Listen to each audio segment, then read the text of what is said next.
नमस्कार।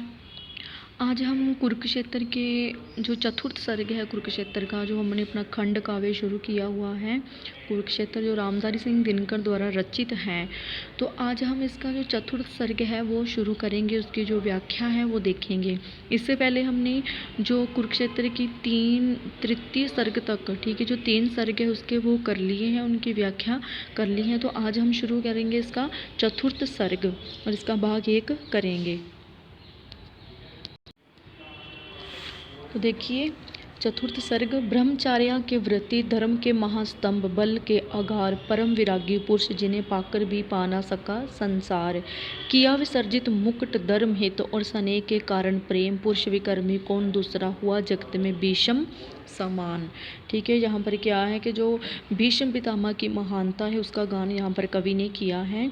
ब्रह्मचर्य, ठीक है, ब्रह्मचर्य के व्रति, व्रति अर्थात व्रत लेने वाले, उसकी प्रतिज्ञा करने वाले। ठीक है, धर्म के महास्तंभ, महास्तंभ क्या होता है? जो शक्तिशाली आधार होता है, जब जो बहुत बड़े धर्म वाले होते हैं। बल के आगार, आगार का अर्थ है घर या आश्रय, ठीक है, भंडार भी बोल सकते हैं इसको। तो देखिए कि कवि कहते हैं कि भीष्म पितामह ब्रह्मचर्य का व्रत लेने वाले अथवा ब्रह्मचर्य जैसे कठोर व्रत की प्रतिज्ञा करने वाले, धर्म के बहुत बड़े स्तंभ अर्थात जिन पर धर्म टिका हुआ था। ठीक है, परम विरागी पुरुष है, ठीक है, विरागी अर्थात विरक्त होना, जिन्हें पाकर भी पाना सका संसार, कि वे संसार से विरक्त महापुरुष परम पुरुष थे, जिन्हें संसार पाकर भी ना पा सका था, अर्थात जिन्होंने संसार में जन्म तो लिया था परंतु संसार के मोह माया के बंधनों से वे परे ही थे। किया विसर्जित मुकुट धर्महित, और स्नेह के कारण प्राण, ठीक है, विसर्जित करना अर्थात त्याग देना। तो वो बोलते हैं कि उन भीष्म पितामह ने धर्म के लिए राजमुकुट का भी त्याग कर दिया था, तथा पांडवों से प्रेम करने के कारण अपने प्राण हैं वो भी त्याग दिए थे। पुरुष विकर्मी कौन दूसरा, हुआ जगत में भीष्म समान। बोलते कि संसार में भीष्म पितामह के समान अन्य कौन सा पराक्रमी होगा, अर्थात कोई नहीं होगा। ठीक है, यहाँ पर देखो आगे नेक्स्ट। शरों की नोक पर लेटे हुए गजराज जैसे, थके टूटे गरुड़ से त्रस्त पनग्राज जैसे, मरण पर वीर जीवन का अगम बल बार डाले, दबाए काल को सायास संज्ञा को संभाले। ठीक है, शरों की जो नोक है, शरों की नोक का अर्थ है तीरों की नोक। ठीक है, गजराज अर्थात जो हाथियों का राजा होता है उसके समान जो शक्तिशाली, ठीक है, राजा उसको कहा गया जो शक्तिशाली हाथी होता है। ठीक है, पनगराज का अर्थ है जो सांपों का राजा होता है। ठीक है, शेष नाग। तो वो बोलते हैं कि यहाँ पर कवि कहते हैं कि भीष्म पितामह तीरों की नोक पर थके हुए हाथियों के राजा की भांति लेटे हुए थे, अर्थात उनका शरीर हाथी के समान क्या था, विशाल था। मरण पर वीर जीवन का अगम बल बार डाले, दबाए काल को सायास संज्ञा को संभाले। ठीक है, अगम अर्थात जो भारी बार था किसका, मृत्यु का। सायास होता है यत्न पूर्वक, ठीक है, यत्न करना किसके लिए, संज्ञा अर्थात होश जो उनकी चेतना थी। वो बोलते हैं कि उनके जो पंख हैं त्रस्त पनगाज जैसे, त्रस्त क्या है, वह पंख टूटे गरुड़ के समान तथा व्याकुल शेषनाग के समान प्रतीत हो रहे थे। उनके शक्तिशाली जीवन का जो सारा भार है मृत्यु पर था। भाव ये है कि आज वह मृत्यु की शीश पर जीवित थे, उनकी मृत्यु बहुत निकट थी। दबाए काल को सायास संज्ञा को संभाले, प्रयत्न करके उन्होंने यमराज को अर्थात अपनी मृत्यु को भी अपनी शक्ति से दबा रखा था। उन्होंने अपनी होश को, जो अपनी चेतना को बड़े जतन से संभाल रखा था। नेक्स्ट देखो, पितामह कह रहे कौन्तेय से रण की कथा है, विचारों की लड़ी में गूंथते जाते व्यथा है, हृदय सागर मथित होकर कभी जब डोलता है, शिपा निज वेदना गंभीर नर भी बोलता है। ठीक है, पितामह कह रहे कौन्तेय से, कौन्तेय अर्थात कुंती पुत्र युधिष्ठिर से, कि भीष्म पितामह अपनी चेतना को संभाल कर युधिष्ठिर से महाभारत की कथा कह रहे हैं। हृदय की लड़ी में गूंथते जाते व्यथा है, पितामह अपने विचारों की लड़ी में अपनी पीड़ा भी गूंथते जाते हैं, अर्थात बीच बीच में वे अपना दुख भी प्रकट कर रहे हैं।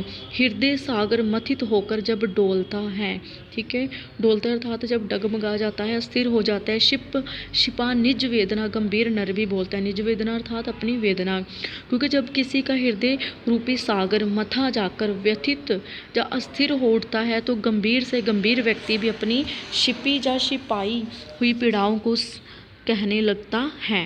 नेक्स्ट देखो, चुराता न्याय जो रण को बुलाता भी वही है। युधिष्ठिर सवतव की अन्वेषता पातक नहीं है। नरक उसके लिए जो पाप को स्वीकारते हैं, ना उनके हेतु जो रण में उसे ललकारते हैं। ठीक है, क्या बोलते हैं? चुराता न्याय जो रण को बुलाता भी वही है। तो भीष्म पितामह युधिष्ठिर से कह रहे हैं कि जो व्यक्ति किसी का न्याय छीन लेता है अर्थात दूसरों पर अन्याय करता है, वही व्यक्ति युद्ध को बुलाता है। युधिष्ठिर सवतव की अन्वेषणा पातक नहीं। सवतव अर्थात अपने अधिकार, अन्वेषण अर्थात उसकी खोज करना, पातक अर्थात पाप नहीं है। तो भीष्म पितामह का यहाँ कहने का जो तात्पर्य वो ये है कि अन्याय के कारण ही युद्ध का आरंभ हुआ करता है। हे युधिष्ठिर, अपने अधिकारों की प्राप्ति की इच्छा करना कोई पाप नहीं है। नरक उनके लिए जो पाप को स्वीकारते हैं, ना उनके हेतु जो रण में उसे ललकारते हैं। वो कहते हैं कि बल्कि अपने अधिकार को प्राप्त करना, उसकी रक्षा करना सबका जन्मसिद्ध अधिकार है। जो संसार उन लोगों के लिए नरक के समान है जो कष्टकारक और दुखदायी है, जो पाप को, अन्याय को स्वीकार करते हैं अर्थात पाप या अन्याय का समर्थन करते हैं, उनके लिए नहीं है। जो पाप या अन्याय का नाश करने के लिए युद्ध की चुनौती देते हैं अर्थात युद्ध छेड़ देते हैं। ध्यान देखो, सहज ही चाहता कोई नहीं लड़ना किसी से, किसी को मारना अथवा स्वयं मरना किसी से नहीं। दुशांति को भी तोड़ना नर चाहता है, जहाँ तक हो सके निज शांति प्रेम निभाता है। तो जहाँ पर भीष्म पितामह युधिष्ठिर को समझाते हुए कहते हैं कि सहज ही चाहता कोई नहीं लड़ना किसी से, कि आसानी से कोई किसी से लड़ना नहीं चाहता है। वह किसी को मारना अथवा स्वयं मरना किसी से, वह ना तो किसी को मारना चाहता है और ना ही स्वयं मरना चाहता है। अर्थात जो व्यक्ति ऐसा करता है तो तंग आकर ही करता है। नहीं, दुशांति को भी तोड़ना नर चाहता है। क्या कहते हैं? जब युद्ध के सिवा कोई चारा ना रहे और ना ही वह बनावटी शांति को तोड़ना चाहता है, बल्कि जहाँ तक हो सके वह शांति और प्रेम का निर्वाह करता है अर्थात उसे बनाए रखने के लिए प्रयत्न करता है। तो यहाँ पर क्या है, जो भीष्म पितामह के कहने का भाव ये है कि जो मनुष्य का स्वभाव है वो स्वभाव से ही शांति प्रिय है। वह किसी प्रकार से युद्ध अथवा संघर्ष को टालना चाहता है, वो नहीं युद्ध करना चाहता। वह युद्ध के लिए तभी तैयार होता है जब क्या है, तंग आमद बजंग आमद वाली बात होती है अर्थात जब युद्ध करने के लिए सिवाय उसके सामने कोई चारा नहीं रहता, वह युद्ध मजबूर होकर करता है, अपनी खुशी से नहीं करता है। नेक्स्ट देखिए, मगर ये शांति प्रियता रोकती केवल मनुज को नहीं, वह रोक पाती है दुराचारी धनुज को। धनुज क्या शिष्ट मानव को कभी पहचानता है, विनय को नीति कायर की सदा वह मानता है। तो यहाँ पर जो भीष्म पितामह युधिष्ठिर को समझाते हुए कह रहे हैं कि जो शांति प्रिय मनुष्य ही अन्याय ना करने की बात सोचने पर विवश होता है। तो लेकिन जो दुराचारी धनुज को, ठीक है, लेकिन जो दुराचारी मनुष्य है, बुरे आचरण वाला होता है, वह कहाँ अन्याय करने से रुकता है। ठीक है, धनुज क्या शिष्ट मानव को कभी पहचानता है। तो युधिष्ठिर कहते हैं कि राक्षस वृत्ति वाला मनुष्य भी क्या कभी सज्जन और अच्छे व्यक्ति को पहचानता है। विनय को नीति कायर की सदा वह मानता है। विनय अर्थात विनम्रता की नीति को वह सदा कायरता मानता है। भीष्म पितामह के कहने का भाव यहाँ पर यह है कि सज्जन व्यक्ति यदि विनम्रता दिखाता है तो दुष्ट व्यक्ति उसकी विनम्रता को क्या है, कायरता समझता है। समय जो बीतता त्यों त्यों अवस्था घोर होती, अन्याय की श्रृंखला बढ़कर कराल कठोर होती। कराल अर्थात अत्यंत भयंकर हो जाती है। ठीक है, किसी दिन तब महाविस्फोट कोई फूटता है, मनुज ले जान हाथों में धनुज पर टूटता है। ठीक है, दुर्जन अर्थात जो दुष्ट व्यक्ति होता है या फिर राक्षस वृत्ति का जो व्यक्ति है वो कह रहे हैं। तो यहाँ पर जो भीष्म पितामह कहते हैं कि समय ज्यों बीतता त्यों त्यों अवस्था घोर होती, कि ज्यों ज्यों समय बीतता जाता है त्यों त्यों परिस्थितियाँ भी और भी भयंकर होती जाती हैं। अन्याय की श्रृंखला बढ़कर कराल कठोर होती। तो वो क्या कहते हैं कि और एक दिन ऐसा आता है जब अन्याय की जंजीर बढ़ते बढ़ते अत्यंत भीषण तथा कठोर बन जाती हैं। किसी दिन तब महाविस्फोट कोई फूटता है, मनुज लय जान हाथों में धनुज पर टूटता है, कि उसी के परिणाम स्वरूप किसी दिन भयंकर धमाका होता है अर्थात भीषण युद्ध छिड़ जाता है। और अन्याय से मुक्ति पाने के लिए मनुष्य जान हथेली पर लेकर अर्थात अपने प्राणों की भी परवाह न करता हो, दुष्टों पर, अन्याय करने वालों पर टूट पड़ता है, अर्थात उनसे युद्ध करने लग जाता है। ना समझो किंतु इस विध्वंस के होते प्रणेता, समर के अग्रणी दो ही, पराजित और जेता। नहीं जलता निखिल संसार दो की आग से है, अवस्थित जीवना जग दो चार की ही बाग से है। तो यहाँ पर जो युधिष्ठिर है जो युद्ध छिड़ने के कारणों की चर्चा कर रहे हैं, ठीक है। तो चर्चा करते हुए यहाँ पर वो कह रहे हैं कि ना समझो किंतु इस विध्वंस के होते प्रणेता, समर के अग्रणी दो ही, पराजित और जेता। विध्वंस अर्थात नाश, प्रणेता अर्थात उसको जन्म देने वाले, या फिर उसके जो रचयाता होते हैं जिसको निर्मादाता भी बोल सकते हैं, ठीक है। समर अर्थात युद्ध के, अग्रणी क्या होते हैं जो उनके प्रमुखी होते हैं या नेता होते हैं, ठीक है। पराजित होता है जो हारा हुआ होता है, और जेता जो जीतने वाला होता है।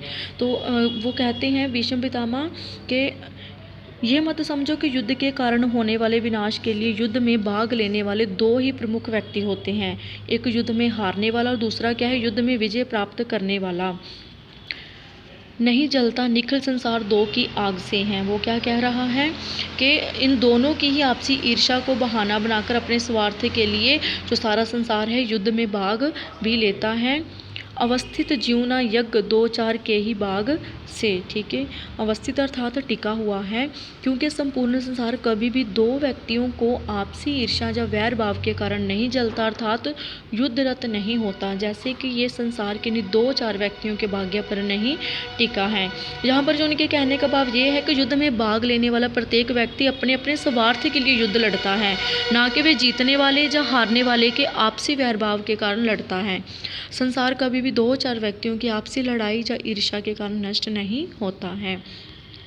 नेक्स्ट देखो, युधिष्ठिर क्या हुताशन शैल सहसा फूटता है, कभी क्या वज्र निर्घन व्योम से भी छूटता है। अनल गिरी फूटता जब ताप होता है अवनी में, कड़कती दामनी विकराल धूमकुल गगन में। तो भीष्म पितामह कह रहे हैं कि युधिष्ठिर क्या हुताशन शैल सहसा फूटता है। हुताशन शैल होता है ज्वालामुखी, ठीक है, जिसको ज्वालामुखी कहते हैं। वज्र अर्थात बिजली। निर्घन जो है उसको बोलते हैं जो बादलों से रहत है, ठीक है। व्योम अर्थात जो पूरा आकाश होता है। तो यहाँ पर जो युधिष्ठिर है वो कहते हैं, भीष्म पितामह युधिष्ठिर को समझाते हुए कह रहे हैं कि युद्ध कभी भी अचानक नहीं छिड़ता है, और ना ही ये किन्हीं दो व्यक्तियों की आपसी ईर्ष्या के कारण छिड़ा करता है, बल्कि उसके लिए जो भूमिका है वो बहुत देर से तैयार हो रही होती हैं, और युद्ध में भाग लेने वाले जो अपने स्वार्थ की पूर्ति के लिए युद्ध लड़ते हैं। तो इसके बारे में वो बताते हुए कह रहे हैं कि क्या कभी ज्वालामुखी पर्वत भी अचानक फूटता है, कभी क्या वज्र निर्घन व्योम से भी छूटता है, कि क्या कभी बादलों से रहत आकाश से भी बिजली गिरती है। अनलगिरी फूटता जब ताप होता है अवनी में। अनलगिरी अर्थात ज्वालामुखी पहाड़, अवनी अर्थात पृथ्वी। तो वो बोलता है कि क्या कभी बादलों से कि ज्वालामुखी पहाड़ तो तब फूटता है जब धरती में गर्मी क्या है अत्यधिक बढ़ जाती है। कड़कती दामनी विकराल धूमाकुल गगन में, ठीक है। धूमाकुल क्या होती हैं, अर्थात बादलों से भरे कड़कती दामनी अर्थात बिजली की। इसी तरह बिजली भी बादलों से भरे आकाश से ही कड़कती हैं या गिरती हैं। नेक्स्ट देखिए, महाभारत नहीं था द्वंद्व केवल दो गरों का, अनल का पुंज था इसमें बड़ा अनगिनत नरों का। ना केवल जे कुफल कुरुवंश के संघर्ष का था, विकट विस्फोट जे संपूर्ण भारतवर्ष का था। तो वो कह रहे हैं कि महाभारत नहीं था द्वंद्व अर्थात संघर्ष या लड़ाई केवल दो गरों का, कि जो महाभारत का युद्ध छिड़ा हुआ था ये केवल कौरवों और पांडवों के आपसी संघर्ष या लड़ाई के कारण ही नहीं छिड़ा था। अनल का पुंज था इसमें बड़ा अनगिनत नरों का। अनल अर्थात अनल का जो पुंज, ठीक है। अनल का पुंज होता है आग का जो समूह है जिसमें ईर्ष्या द्वेष वैर भाव आदि आ जाते हैं, ठीक है। जो शत्रुता के सारे जो भाव है वो यहाँ पर आ जाते हैं। तो वो बोलते हैं कि बल्कि इसमें असंख्य लोगों की आपसी ईर्ष्या द्वेष स्वार्थ की आग का समूह इनका कारण था। ना केवल जो कुफल कुरु वंश के संघर्ष का था, ठीक है। कुफल अर्थात दुष्परिणाम के महाभारत का ये युद्ध केवल कुरु वंश की आपसी ईर्ष्या या वैर भाव का दुष्परिणाम नहीं है। विकट विस्फोट जो संपूर्ण भारतवर्ष का है, बल्कि ये इस भयंकर युद्ध रूपी धमाके में तो सारा भारतवर्ष ही शामिल है। यहाँ पर उनके कहने का जो तात्पर्य वो ये है कि महाभारत छिड़ने के कारण कौरवों पांडवों की आपसी लड़ाई नहीं, बल्कि सारे भारतवर्ष के राजाओं का आपसी वैर भाव या ईर्षा भाव है, तभी तो इतने सारे राजा इस युद्ध में भाग ले रहे हैं। नेक्स्ट देखो, युगों से विश्व में विषवायु बहती आ रही थी, धरित्री मौन हो दवा अग्नि सहती आ रही थी, परस्पर वैर शोधन के लिए तैयार थे सब, समर का खोजते कोई बड़ा आधार थे सब। ठीक है, युगों से विश्व में विषवायु बहती आ रही थी, विषवायु अर्थात जहरीली हवा। ठीक है, वो कह रहे हैं कि युगों युगों से अर्थात बहुत लंबे समय से संसार में शत्रुता की जहरीली हवा बह रही थी। धरित्री मौन हो दवा अग्नि सहती आ रही, धरित्री अर्थात धरती चुपचाप क्या है, दवा अग्नि होती है जंगल की आग जो बहुत है भयानक होती हैं।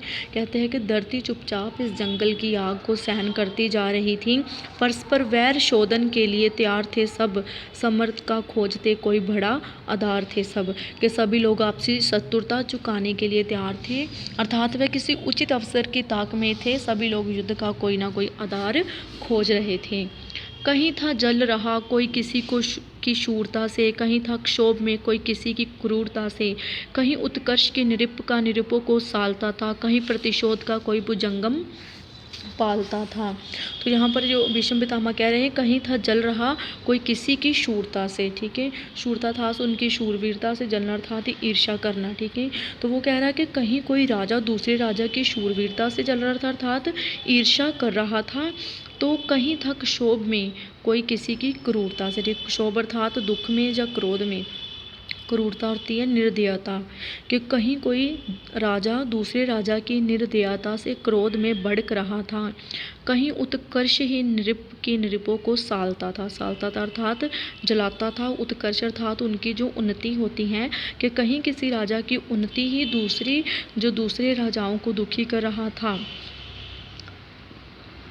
कि कहीं जो राजा है वो क्या है, कहीं प्रतिशोध का कोई भुजंगम पालता था। भुजंगम अर्थात सांप था, सर्प। ठीक है, प्रतिशोध होता है बदला लेना, कि कहीं कोई राजा दूसरे राजा से बदला चुकाने का सर्प मन में पाले हुए था, अर्थात वह उस राजा से बदला लेने की ताक में था। नेक्स्ट है, निभाना पार्थवध का चाहता राधे था प्रण, द्रुपद था चाहता गुरु द्रोण से निज वैर शोधन, शकुनी को चाहती कैसे चुकाए ऋण पिता का, मिला दो दूल में किस भांति कुरुकुल की पताका। तो भीष्म पितामह यहाँ पर महाभारत के जो युद्ध हैं किस कारण से हुआ था उनके कारणों पर प्रकाश डालते हुए कह रहे थे कि निभाना पार्थवध का चाहता राधे था प्रण। पार्थवध अर्थात अर्जुन का जो वध था, राधे अर्थात कर्ण राधा का जो पुत्र था। ठीक है, प्रण अर्थात प्रतिज्ञा की थी उसने कि कर्ण दुर्योधन के प्रति प्रेम के कारण युद्ध में भाग लेने नहीं आया था, बल्कि वह तो अर्जुन को मारने की अपनी प्रतिज्ञा को पूरा करना चाहता था। द्रुपद था चाहता गुरु द्रोण से निज वैर शोधन। द्रुपद अर्थात द्रौपदी के पिता द्रुपवेश के जो राजा थे, वैर शोधन अर्थात शत्रुता को पूरा करना, जब बदला लेना, कि इसी तरह राजा द्रुपद भी गुरु द्रोणाचार्य से अपनी शत्रुता का बदला चुकाना चाहते थे। शकुनी को चाह थी कैसे चुकाए ऋण पिता का, और जो शकुनी की जो इच्छा थी कि वह किसी तरह अपने पिता का ऋण चुकाए। मिला दो दूल में किस भांति कुरुकुल की पताका। ठीक है, पताका होती है उसकी ध्वजा, कि वह चाहता था कि जो कुरुवंश की ध्वजा है उसको दूल में कैसे मिला दूँ। ठीक है, अर्थात कि वह संपूर्ण कुरुवंशों का नामो निशान मिटा देना चाहता था। सुजोधन पर ना उसका प्रेम था, वह गौरशल था, हितु बनकर उसे रखना ज्वलित केवल अनल था। जहाँ भी आग थी जैसी सुलगती जा रही थी, समर में फूट पड़ने के लिए अकुला रही थी। कि सुजोधन पर ना था प्रेम, वह था गौरशल था। गौरशल अर्थात बहुत बड़ा धोखा, हितु बनकर, हितु अर्थात हितैषी बनकर आया था, भला चाहने वाला था। तो वो कहता है कि कौरवों के मामा शकुनी की चाल का उल्लेख करते हुए जो युधिष्ठिर हैं वो बता रहे हैं यहाँ पर कि शकुनी का दुर्योधन पर प्रेम एक बहुत बड़ा धोखा था। वह वास्तव में उससे प्रेम नहीं करता था, बल्कि वह तो उसे शत्रुता या बदले की आग को भड़काए रखना चाहता था। जहाँ भी आग थी जैसी सुलगती जा रही थी, समर में फूट पड़ने के लिए अकुला रही थी। कि इसी तरह अलग अलग व्यक्तियों के मन में बदले की आग है वो भड़क रही थी, जो युद्ध में फूट पड़ने के लिए बेचैन हो रही थी। अतः वह महाभारत का युद्ध कोई अचानक नहीं फूट पड़ा था, बल्कि इसकी आग तो वर्ष से अनेक व्यक्तियों के मन में सुलग रही थी, जो अवसर पाकर महाभारत के युद्ध में प्रकट हो गई थी। नेक्स्ट देखो, सुधारों से स्वयं भगवान के जो चिढ़े थे, निरपति व क्रुद्ध होकर एक दल में जा मिले थे। नहीं शिशुपाल के वध से मिटा था मान उसका, दुबक रहा था दुंदुआ दिवगुण अभिमान का उनका। देखो वो बोल रहा है यहाँ पर, सुधारों से स्वयं भगवान के जो चिढ़े थे। ठीक है, भगवान यहाँ पर कौन है? श्री कृष्ण आते हैं। निरपति व क्रुद्ध होकर, नरपति अर्थात जो राजा थे वो क्या किया उन्होंने कि श्री कृष्ण के सुधारों से जो राजा चिढ़े हुए थे वह क्रोध में भरकर एक गुट में जा मिले थे, एक दल में मिले थे अर्थात एक गुट में जाकर मिल गए थे। नहीं शिशुपाल के वध से मिटा था मान उनका, दुबक कर रहा था दंदुआ दिवगुण अभिमान का। ठीक है, अभिमान अर्थात उनका जो मान अहंकार था, दुबक रहा था तो दबक रहा था, दंदुआ अर्थात तो सुलगना। तो शिशुपाल का श्री कृष्ण द्वारा वध कर दिए जाने पर भी उनका अभिमान मिटा नहीं था, बल्कि वह दबकर दुगने दोष के साथ सुलग रहा था, अर्थात वह भीतर ही भीतर दुगनी शक्ति के साथ सुलग रहा था।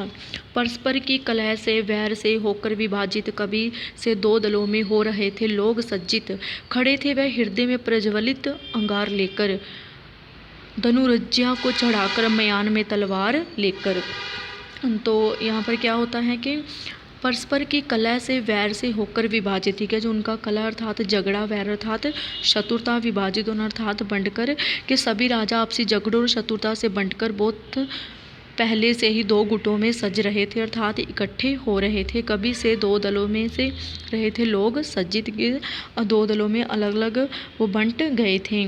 खड़े थे वह हृदय में प्रज्वलित अंगार लेकर, कि वह सभी अपने अपने हृदय में जलते हुए अंगारे लेकर, अर्थात क्रोध और हिंसा के भावों को हृदय में भरकर, धनुजा को चढ़ाकर म्यान में तलवार लेकर, धनुजा अर्थात धनुष की डोरी चढ़ाकर तथा म्यान में तलवार लेकर खड़े थे, अर्थात वे युद्ध के लिए पूरी तैयारी के साथ तत्पर थे। था रह गया हलाल का यदि कोई रूप अधूरा, किया युधिष्ठिर उसे तुम्हारे राजसूय ने पूरा। ठीक है, तो यहाँ पर जो भीष्म पितामह है वह युधिष्ठिर से कहते हैं कि महाभारत अगर छिड़ा है तो वो बोल रहा है कि रह गया था हलाहल का यदि रूप अधूरा, हलाहल अर्थात शत्रुता का विष का, कि शत्रुता रूपी विष का यदि कोई रूप अधूरा रह गया था तो वो क्या था? हे युधिष्ठिर, वो तुम्हारे राजसूय यज्ञ ने पूरा किया था। इच्छा नर की और फल देती उसे नियति है, फलता विष पीयूष वृक्ष में अकथ प्रकृति की गति है। नियति अर्थात भाग्य और पीयूष वृक्ष अर्थात अमृत का जो वृक्ष होता है, जब पेड़ होता है, अकथ अर्थात रहस्यमयी। तो वह कहते हैं कि हे युधिष्ठिर, इच्छा नर की और फल देती उसे नियति है, कि मनुष्य की इच्छा कुछ और पाने की होती है जबकि भाग्य उसे कुछ और दे देता है। फलता विष पीयूष वृक्ष में अकथ प्रकृति की गति है, कि कभी कभी अमृत के पेड़ पर भी विष फलता है, अर्थात शुभ कार्य का परिणाम कभी कभी अशुभ निकलता है। हे युधिष्ठिर, प्रकृति की यह गति बड़ी रहस्यमयी है। तुम्हें बना सम्राट देश का राजसूय के द्वारा, केशव ने था एक के सर्जन का उचित उपाय विचारा। ठीक है, केशव अर्थात श्री कृष्ण ने यहाँ पर एक के सर्जन अर्थात एकता स्थापित करना। तो वो बोलते हैं कि राजसूय यज्ञ को महाभारत छिड़ने में एक जो चिंगारी मतलब कि अर्थात कि जो महाभारत का युद्ध है उसमें जो तुमने राज यज्ञ किया था वो क्या है कि युद्ध को छिड़ने की चिंगारी थी। तो वो बोलते हैं कि तुम्हें बना सम्राट देश का राजसूय के द्वारा, कि श्री कृष्ण ने तो तुमसे राजसूय यज्ञ करवाकर देश का एक क्षत्र स्वामी अर्थात सम्राट बनाकर देश में एकता स्थापित करने का उचित उपाय सोचा था। सो परिणाम और कुछ निकला, बड़की आग भुवन में द्वेष अंकुरित हुआ पराजित राजाओं के मन में। ठीक है, परिणाम अर्थात जो उसका रिजल्ट था, बड़की आग भुवन अर्थात संसार में, के जो श्री कृष्ण ने वो बोलते हैं कि श्री कृष्ण ने तुमसे ये यज्ञ देश में एकता स्थापित करने के उद्देश्य से किया था, किंतु उसका परिणाम उल्टी ही निकला।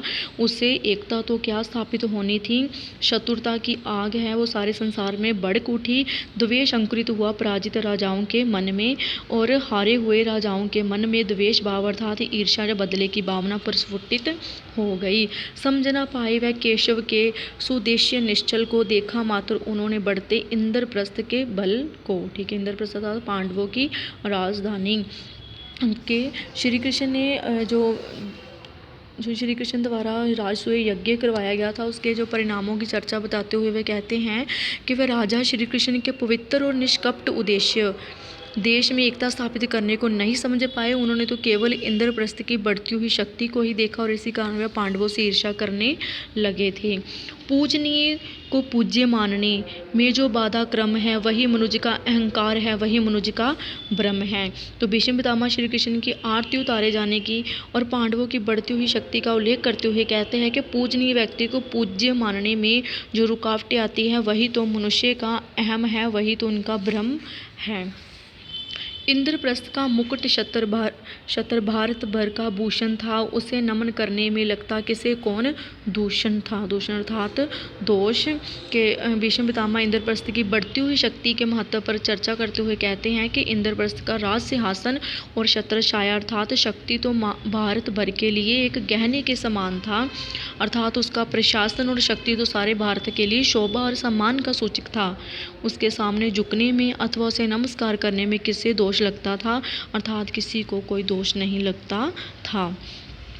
तो भी ग्लानि हुई बहुतों को इस अकलंक नमन से, भ्रमित बुद्धि ने की इसकी समता अभिमान दलन में। ठीक है, भ्रमित अर्थात भटकी हुई थी, जो भ्रम में पड़ी हुई थी, समता अर्थात बराबरी, और अभिमान दलन का अर्थ होता है अभिमान को दबाना, जहाँ नाश कर देना।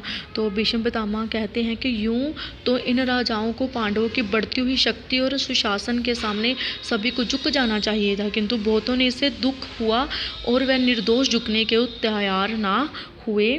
तो भी ग्लानि हुई बहुतों को इस अकलंक नमन से कि उनकी भटकी हुई बुद्धि ने इसकी बराबरी अभिमान को कुचलने या दबाने से की।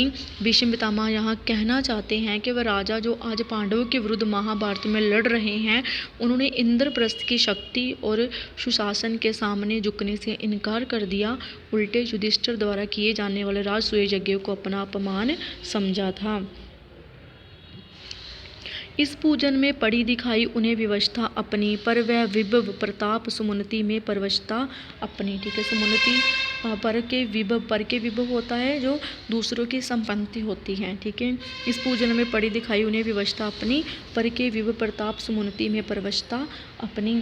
तो यहाँ पर जो है भीष्म पितामह पांडवों द्वारा श्री कृष्ण का पूजन किए जाने की घटना का उल्लेख करते हुए कहते हैं कि श्री कृष्ण के पूजन में भी उन राजाओं को अपनी विवशता अर्थात मजबूरी दिखाई दी, दूसरों की संपत्ति प्रताप और उन्नति में भी उन्हें अपनी विवशता अर्थात मजबूरी दिखाई देने लगी। पर के विभव प्रताप सुमनति में परवशता अपनी। भीष्म पितामह के यहाँ पर कहने का भाव ये है कि पांडवों द्वारा श्री कृष्ण का पूजन करने का समर्थन करना उन राजाओं की एक मजबूरी थी। इसी मजबूरी ने उन्हें पांडवों के विरुद्ध हो जाने के लिए और कौरवों का समर्थन करने के लिए बाधित किया। राजसूय का यज्ञ लगा उनको रण के कौशल सा, निज विस्तार चाहने वाले चतुर्भुव के शल सा। ठीक है, कौशल अर्थात चतुराई, कौशल सा लगना अर्थात चतुराई लगना, जो एक चाल लगनी। निज विस्तार, निज होता है अपना विस्तार, जहाँ अपनी उन्नति, भूप अर्थात राजा। तो यहाँ पर जो भीष्म पितामह है वो कहते हैं कि श्री कृष्ण द्वारा करवाए गए पांडवों के राजसूय यज्ञ जो देश में एकता स्थापित करने के लिए करवाया गया था के परिणाम की चर्चा युधिष्ठिर से करते हुए कहते हैं कि उन राजाओं को पांडवों द्वारा आयोजित राजसूय यज्ञ भी युद्ध की किसी चाल के समान लगा। अपनी उन्नति चाहने वाले उन राजाओं को ये राजसूय यज्ञ एक छल अर्थात धोखा लगा। धर्मराज कोई ना चाहता अहंकार निज खोना, निज अर्थात अपना किसी उच्च सत्ता के सम्मुख सन्मन से नत होना। ठीक है, सन्म अर्थात सच्चे मन से नत होना अर्थात झुकना। तो भीष्म पितामह ने कहा कि हे धर्मराज, हे युधिष्ठिर, कोई भी अपने अहंकार को छोड़ना नहीं चाहता। यही कारण है कि वह किसी उच्च शक्ति या शासन के सामने सच्चे मन से झुकना नहीं चाहता है। यहाँ पर जो भीष्म पितामह है उनके कहने का भाव ये है कि श्री कृष्ण को पूजनीय पद देने और राजसूय यज्ञ के समय जो राजा तुम्हारे साथ थे वह उनकी विवशता थी। वास्तव में उन्होंने अपने अहंकार नहीं त्यागा था और ना ही सच्चे मन से तुम्हारी विजय स्वीकार की थी। इसी कारण आज वह राजा तुम्हारा साथ छोड़कर दुर्योधन का साथ दे रहे हैं। सभी तुम्हारे ध्वज के नीचे आए थे ना प्रणय से, कुछ आए थे भक्ति भाव से, कुछ कृपाण के भय से। ठीक है, तो भीष्म पितामह कहते हैं कि सभी तुम्हारे ध्वज के नीचे आए थे ना प्रणय से, कि उस यज्ञ के समय सभी राजा तुम्हारे झंडे के नीचे था, तुम्हारे अधीन प्रेम के वश में होकर नहीं आए थे। कुछ राजा तो पांडवों के प्रति भक्ति भाव से तथा कुछ तुम्हारी तलवार अर्थात तुम्हारी शक्ति के डर से तुम्हारे अधीन आए थे। मगर भाव जो भी थे, जो भी हो, सबके एक बात थी मन में, रह सकता अक्षुणन मुकुट का मान न इस वंदन में। ठीक है, अक्षुणन अर्थात सुरक्षित, वंदन अर्थात अधीनता। मगर भाव जो भी हो, सबके एक बात थी मन में।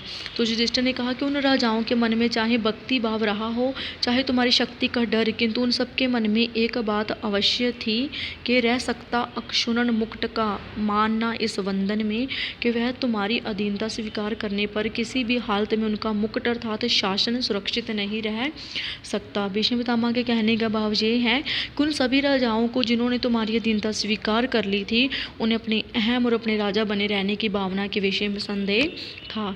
लगा उन्हें सिर पर सबके दास्तव चढ़ा जाता है, राजसूया में से कोई साम्राज्य बड़ा आता है। तो वो कहते हैं कि उन राजाओं को लगा था जिन्होंने तुम्हारी अधीनता स्वीकार कर ली थी कि राजसूय यज्ञ के पीछे किसी सर पर चढ़ा दास्तव चढ़ा आता है। वो कहते हैं कि जो भीष्म पितामह हैं वो राजसूय के यज्ञ के बारे में बताते हुए कहते हैं कि जिन राजाओं ने उनकी अधीनता स्वीकार कर ली थी, उनके मन की बात बताते हुए कहते हैं कि उन अधीनता स्वीकार करने वाले राजाओं को लगा था कि उन सबके सिर पर गुलामी जब पराधीनता चढ़ी आ रही है, अर्थात वह पराधीन हो गई हैं। उनको लगा था कि जो हमारा राजत्व है, जो आज हम राजा हैं, वो हमारा जो शासन है वो ख़त्म हो जाएगा और जो ये युधिष्ठिर हैं वो राजा बन जाएंगे। उन्होंने तुम्हारे द्वारा किए जाने वाले राजसूय यज्ञ के पीछे किसी बड़े साम्राज्य का विस्तार दिखाई दिया था। किया यज्ञ ने मान विमर्दित अनगिनत भूपालों का, अमित दिग्विजयों का, शूरों का, बल वैभव वालों का। तो वो कहता है यहाँ पर, किया यज्ञ ने मान विमर्दित कर देना अर्थात चूर चूर कर देना, कि राजसूय यज्ञ में उन राजाओं के मन की बात बताते हुए जो भीष्म पितामह बोलते हैं कि जिन्होंने किसी न किसी कारण से उनकी अधीनता स्वीकार कर ली थी, तो वो कहते हैं कि इस राजसूय यज्ञ ने अनगिनत राजाओं का मान, जो मान है उनका अभिमान है, वह चूर चूर कर दिया था। अमित दिग्गजों का, शूरों का, बल वैभव वालों का। ठीक है, अमीर अर्थात जो अपार हैं, असंख्य हैं, दिग्गजों अर्थात शक्तिशाली, कि असंख्य शक्तिशाली राजाओं का, शूरवीरों का एवं बल वैभव वालों के मान सम्मान अहंकार को इस यज्ञ ने चूर चूर कर दिया था।